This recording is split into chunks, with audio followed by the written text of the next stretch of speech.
I am going to go through today,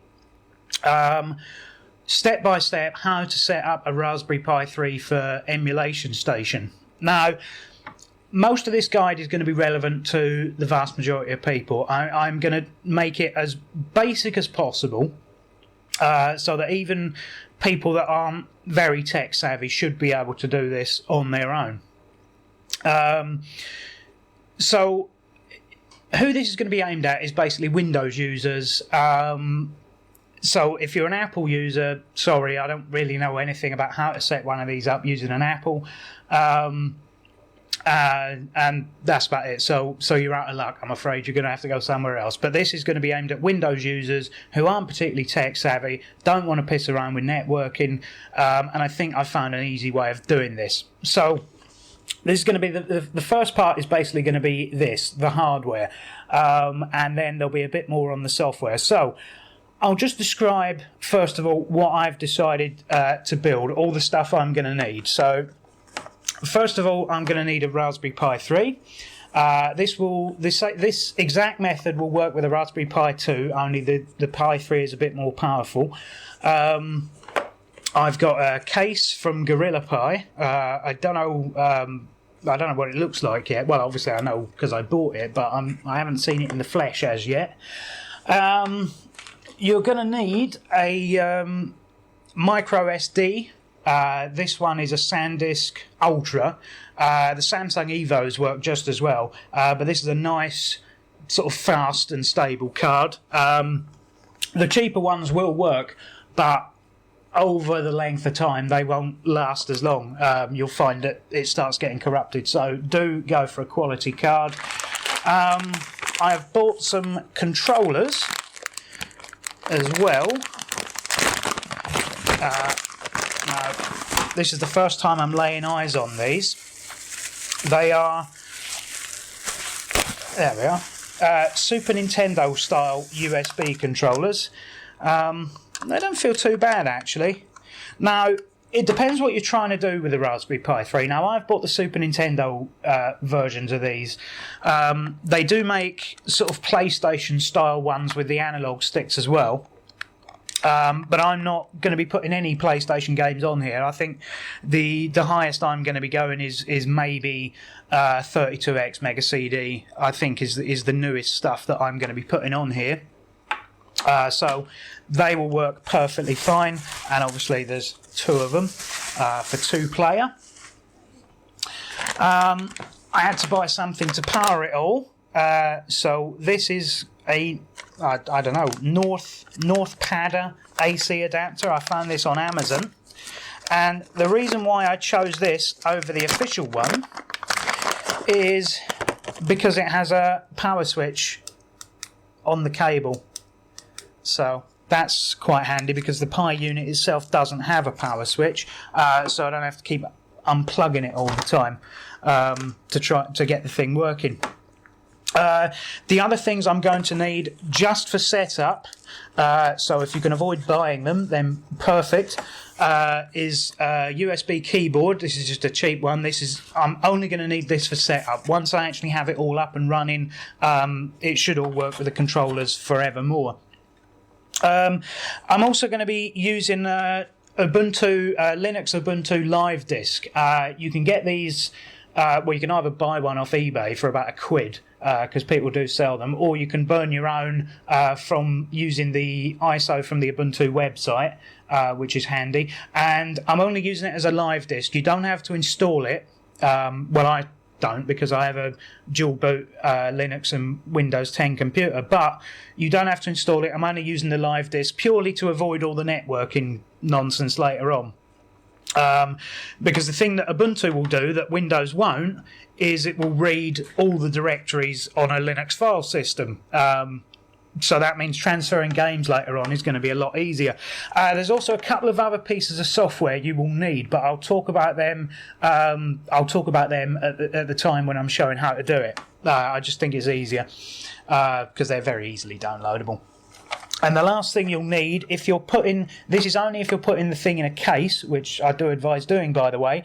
A lot of cases come with these little radio screws that you need. So, I mean, I've got a set of interchangeable screwdrivers here, radio screwdrivers, but you know, one of them ones that's designed for, you know, spectacles, or one of them ones that's designed for, you know, like a radio screwdriver, like a small sort of half-size Phillips thing.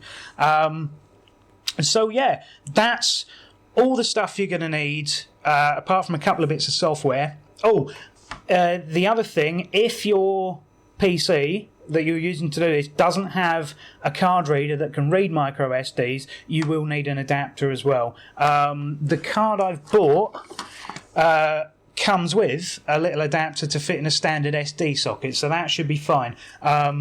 But if not, you will have to get a USB to micro SD adapter. Most people have these now because it's the same sort of cards that what uses them? Nintendo DS uses them, and pretty much everything uses these micro SDs. Now your phone uses them. So yeah,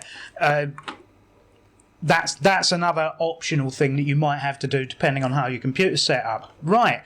So let's get down to it and start putting this thing together.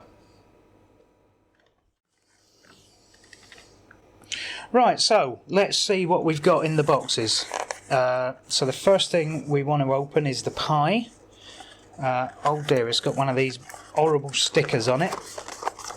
I'm not worried about keeping the box, so that's fine. And let's get it out. Ooh, snaz. So you have your instruction book. There, we don't need that. And here is the actual board itself. Tiny little thing. If you've never seen one of these before, impressed, I know you are. So yeah, let's get to the case and see what we've got, because I haven't used one of these cases before, but it seemed really nice, and it won't come out of the box. Bloody hell! Why? Ugh. Hang on, technical difficulties. Right, push. There we are, push from the other side. That's how to do it. So yeah, actually it doesn't, oh there are screws in it, yes. Are there? Well, I can't see them, but there's definitely screw holes. The screws are in here in a little bag, see? Oh, and there's some little stick-on feet there, if you look. So why are there 5 screws? Because there's only 4 holes. Oh, well, never mind. Right, so the first thing we want to do is position our Pi in the bottom end. So I'll try and do this. You might need to give it a little bit of leverage, or you might not, because a lot of these cases... they're snug, but they're snug to the point of being a pain. Oh no, this one's fine. Look, that fits in absolutely perfectly there. We have to put this end on. So, very simple. Just slot it together like that. And, yeah, brilliant. So, actually... I was expecting that would be more difficult. Right, so let's get the screws in. What do I need? What do I need? Where is it? Where's my little tiny Phillips? There it is. So I'm going to try doing this without losing any screws. I have a nasty habit, because I'm not overly dexterous, of every time I'm doing one of these things, I end up having to play hunt the screw. I can't even get the bloody bag open. I end up having to play hunt the screw for about half an hour.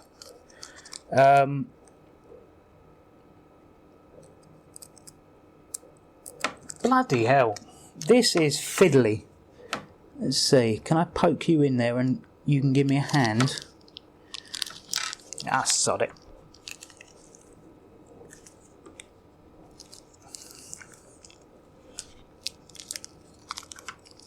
When in doubt, bite the thing off.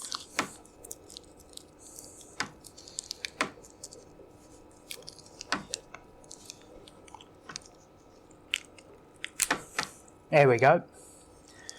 Christ, this thing's like bloody Fort Knox to get into. What's going on? Our precious tiny screws. Right.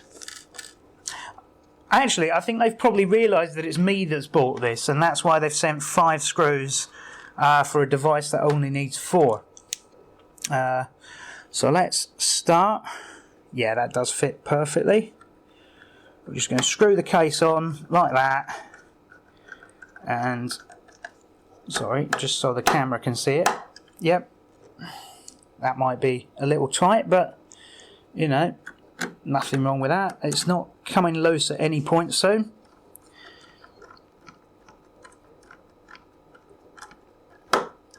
There we go.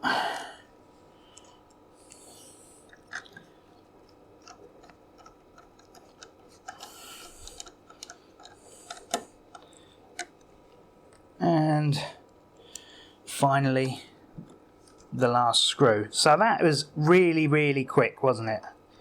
It's hardly taken any time or effort at all. I'm not going to bother with the feet just now. I'll save them for later. Save the feet for later.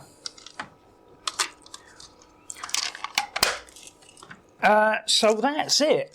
This is so there's your 4 USB ports here, your network thing. This case doesn't leave a slot for the I/O strip, but it doesn't need to because I won't be using it. And here's your power, and you notice there's no power switch. So like I say, that's why I bought that plug with the power switch on the cable.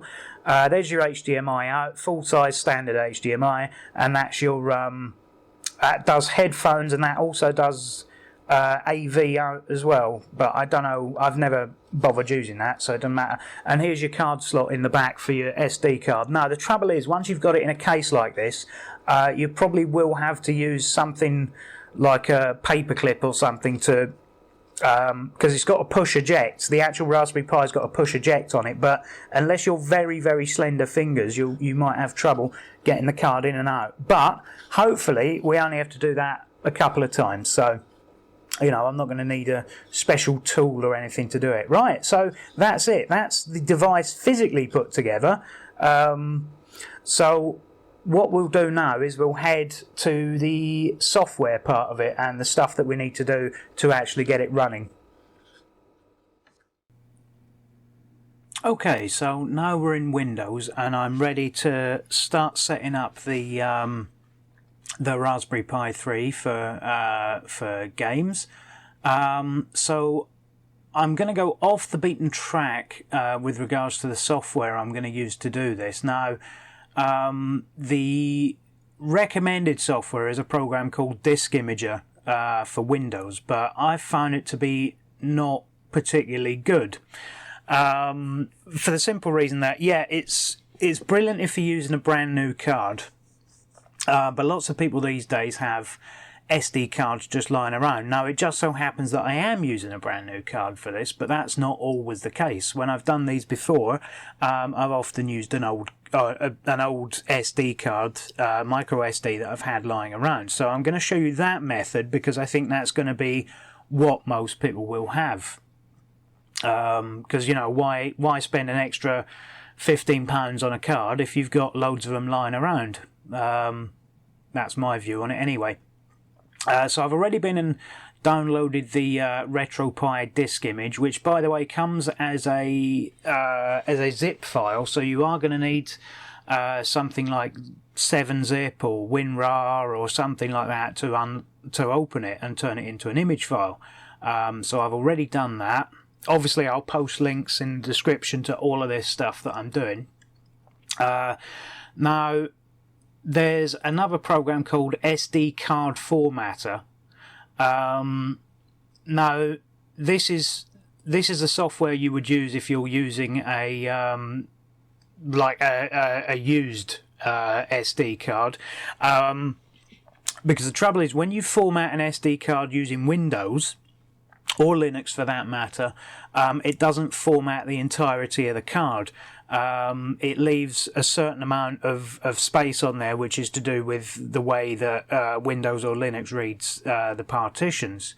So it doesn't completely format the card, whereas this program does. It will also get rid of all formatting on the card. But that's just for reference. So SD card formatter is a program to use if you're using an old card, and I'll just run the setup there just to show you what it looks like. Blah blah blah blah. Yes, I accept. Obviously I accept. Nobody reads these things. Typical install.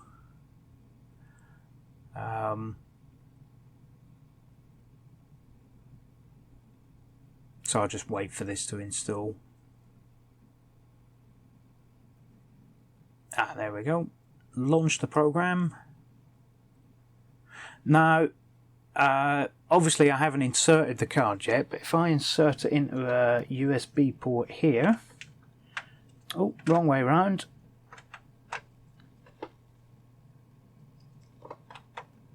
Sorry, I can't really see what I'm doing here. There we are.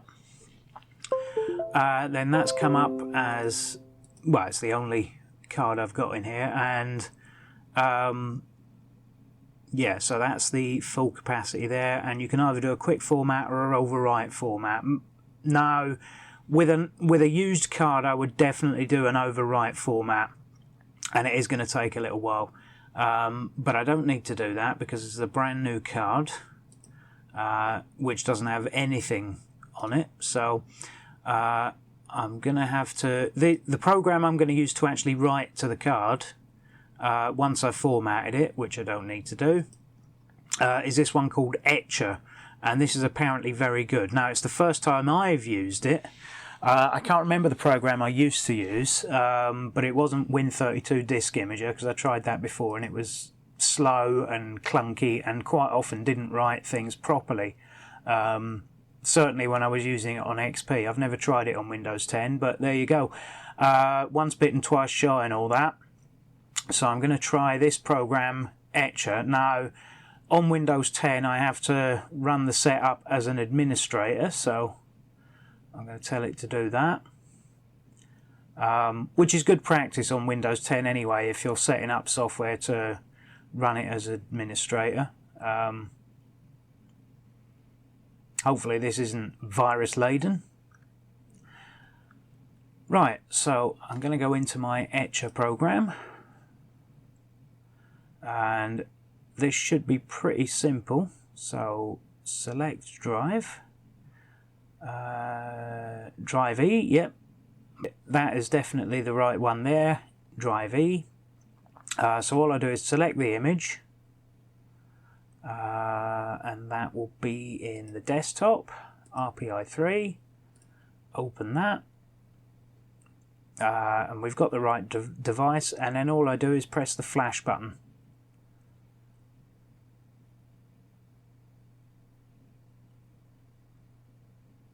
So it says starting, and obviously, like I say, I will ETA 3 minutes. Oh, well, that's not bad at all. Mind you, 31, 2.16 gig isn't an awful lot of stuff. So, but yeah, so that is actually quite a lot of time for that. I don't know. But yeah, so much more simple, easy to use, Etcher. So yeah, we'll just wait till that's finished. Alright, so 99% and finishing.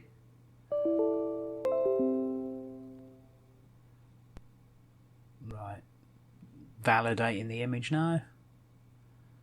Which is good, I didn't know it did that. Windows is asking me what I want to do with these removable drives. Nothing at the moment, I don't think. No, I don't. No, cancel that. Right, we don't want to format it because we've just written to it.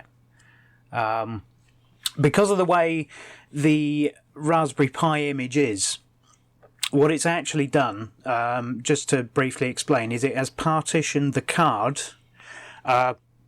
into 2 separate drives, which isn't going to mean anything at the moment because Windows can't read them, because it's a Linux file system and Windows can't read them.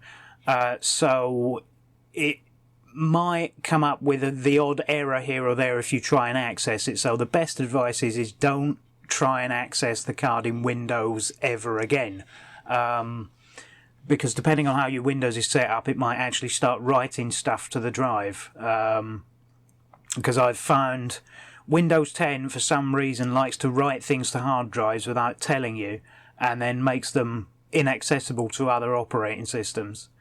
You can turn this off, and in fact I have, but just be careful with that. Don't let Windows access this drive after you've done this step. Which is why I don't use Windows to do anything else after this point. This can be done on Linux, but it's a lot harder to do. You need to install various bits of software in order to do it, and it's an all-round pain in the arse, really. So I do this bit on Windows. There is a Mac way of doing this as well, but I don't know what that is. So I'll just keep talking and talking and talking while it's validating. No, I won't. I'll probably skip this bit and go right to the end.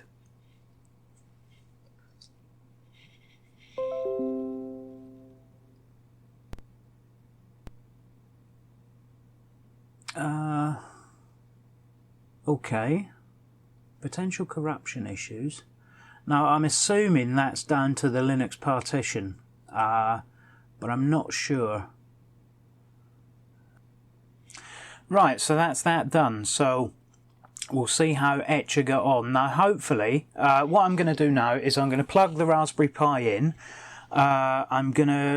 Obviously, I'm not going to plug it directly into the television as I would normally do. I'm going to route it through my recording box so I can actually show you what's going on. But I'm going to plug it all in. I'm going to plug both controllers in. I'm going to plug in a USB keyboard as well, so that I can do stuff. Although that might not strictly be necessary at this point, I'm going to get it plugged in anyway, just so that I can continue on. But there might not really be a reason to, but just in case I am going to plug in a USB keyboard, so there you go. So hopefully the next image you see is of a Raspberry Pi being booted up. Obviously I'm going to put the SD card in it as well. So yeah, if the next image I see is not a Raspberry Pi being booted up, then something's gone horribly wrong and I'm going to have a rethink on this whole bit. But with any luck, fingers crossed, in 5 seconds that's what you'll be seeing. Right, so let's see how we get on. Let's turn the power on.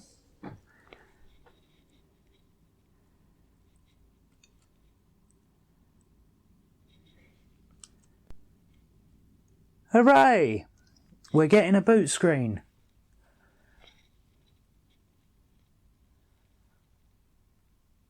So that seems to have worked well.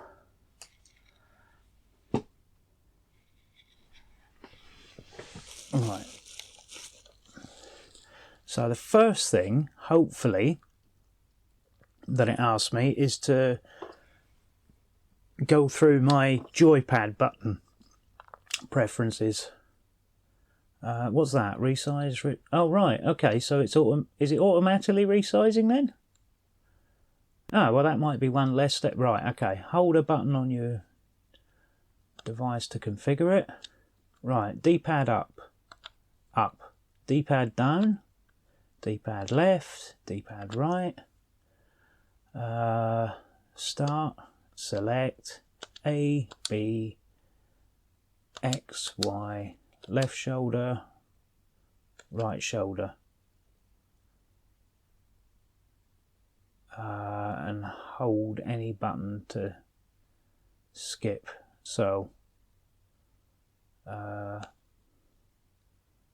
just hold the button down to skip through the things that we don't have, because I'm using Super Nintendo style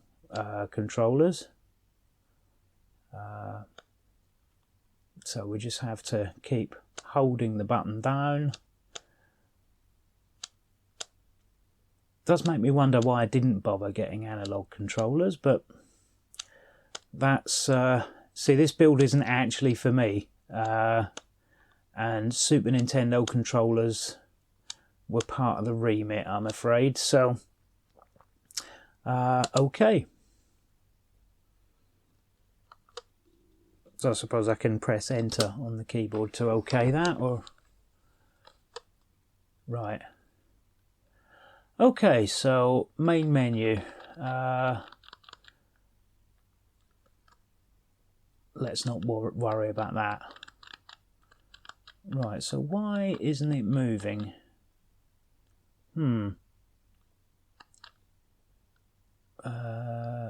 Configuration.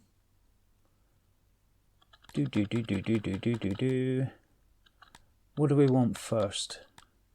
Raspberry config, that's it, that's what we want. Okay, so where are we? What do we want first? Advanced options, I imagine.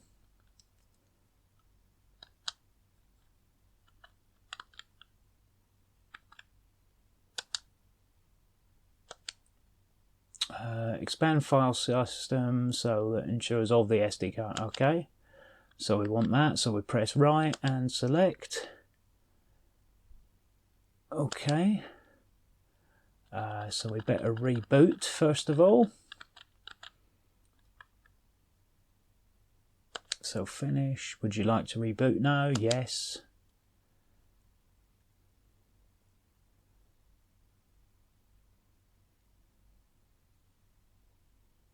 So hopefully that's rebooted us. So we do want to make sure that we can use the full partition on the, what is it, a 32 gig card that's in here. We need to make sure we can use all that. And there shouldn't actually be anything on here. Sometimes you get what do you call them, like ports of older games pre-installed, but as I don't want any of that, if it's not on here I don't really care. So loading emulation station, and yep, that should be all we've got on here is the config. So that's it. I think that's all we had to do. So if we go oh, hello, what's this? Launches RetroArch GUI, so you can change RetroArch options. Oh, well, that's handy.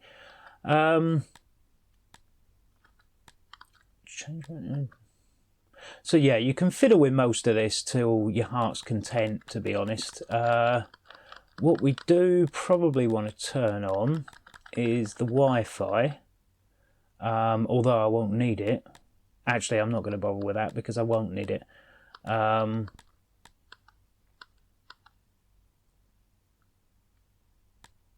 Oh, okay. I didn't know you could do all that. Oh, themes. Lovely. So yeah, that's it. All we're going to do now then is go back to the menu. Wonder what these settings are about then. Anyway, quit and then shut down the system. And all things being well, I will see you in a Linux operating system. Now, this is how I'm going to do it. Let me just explain before I do this. A lot of people, what they would do at this point is they would set up the Wi-Fi so that they can transfer stuff across. Well, I'm not going to do that because, quite frankly, it's a pain to set up. You need specific software in order to transfer stuff across. And I just can't be bothered. So what I'm going to do is I'm going to boot into my Linux operating system. But what I suggest you do for quickness and sort of cheapness is burn yourself a copy of the Ubuntu desktop. Now, even if you're never going to install it, what you can do, you can run that as a live disk, which will read this card. So that's what I suggest you do for quickness with this step. I mean, obviously, like I said, you know, I use Linux already, so I don't have to do that. But this is what I suggest you do. Because that will basically be able to read the partition on this, and you can just transfer, drag and drop the stuff rather than transferring it over a network, which, to be honest, is a pain. So that's what I'm going to do. So all things being well, I will see you in a Linux environment in a second to then explain further.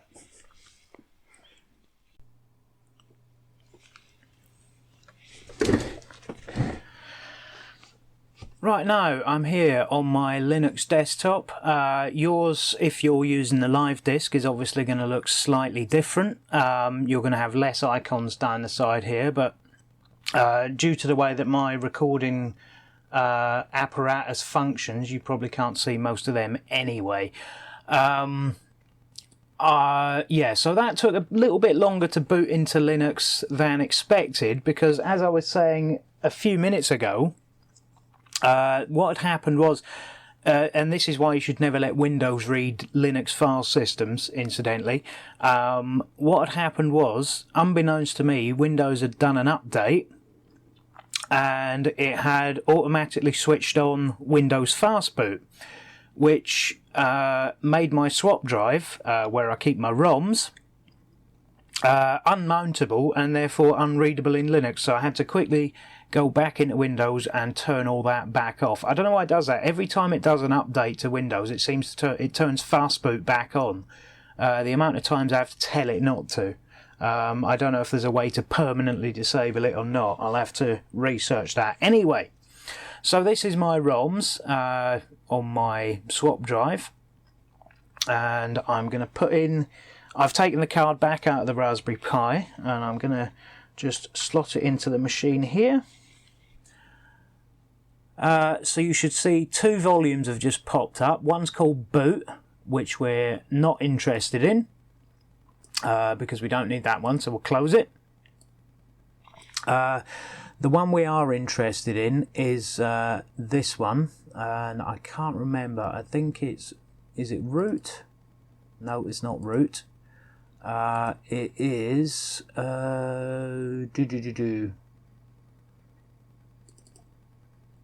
It's not boot. Is it media? Nope.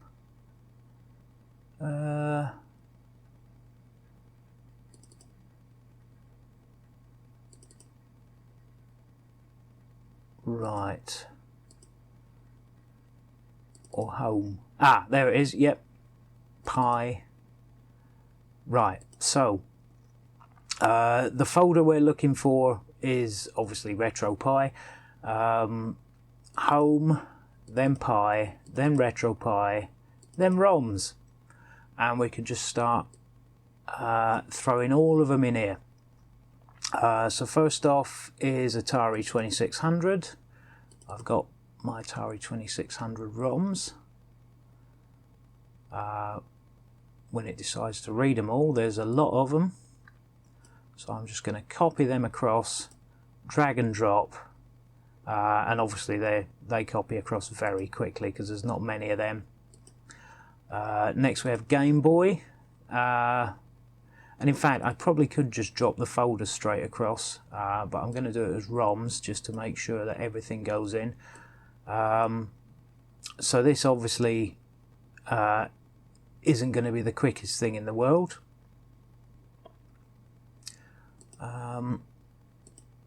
So then Game Boy Advance, which will take some time because these ROMs are far bigger than pretty much anything else. So 5 gigs there. So let's see how long that's going to take to jump across. It'll probably tell us in a minute. Oh, not too bad. Probably 2 or 3 minutes, I suppose. 40, 41. Oh, okay, it's jumping up and up.